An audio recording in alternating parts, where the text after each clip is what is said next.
Alright, today we'll be talking about surface areas and volumes of spheres.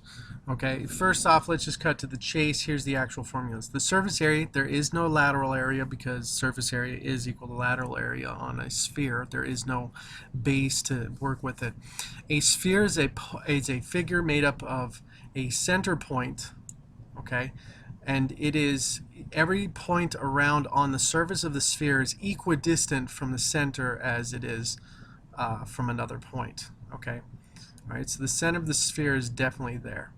All right, so surface area is going to be 4 times pi times radius squared. Okay, so that's something right there. Once again, I'm not going to explain how these formulas are arrived to. This one is, the surface area of a sphere is not as easy as what you think. It actually has to be using calculus.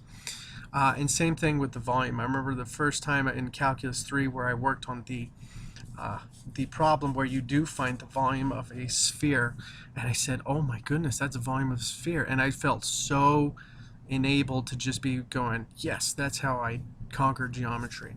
But anyways, the surface area is going to be 4 times pi radius squared, and it's not because you're multiplying 4 circles together, their areas and stuff. It just happens to be 4 times the area of it. And volume is actually going to be 4/3 times pi times radius cubed. And this is the most important thing, is you guys need to understand when you're doing a volume, it's going to need to be the radius cubed. Okay. Now the cool thing is that you only need to know the radius. Okay, because the radius is going to be pretty straightforward, and it's actually going to be the easiest one of the formulas to actually work out. It is one of the harder ones to remember because sometimes people forget the 4/3, sometimes people forget the 4, you know, but when you're working with a sphere, as long as you've got these written down, you should be good to go in actually solving surface area and volumes of sphere problems. Okay, now if we just wanted to take a cross section of a circle, okay, obviously we would be making a circle of it, so that one's pretty easy to work with. Okay, but if we did a cross section through the diameter of a circle, okay, we would be coming up what is called the great circle. So the great circle goes exactly through the middle of the circle. Okay, now what it does is it actually breaks up into 2 parts, the sphere.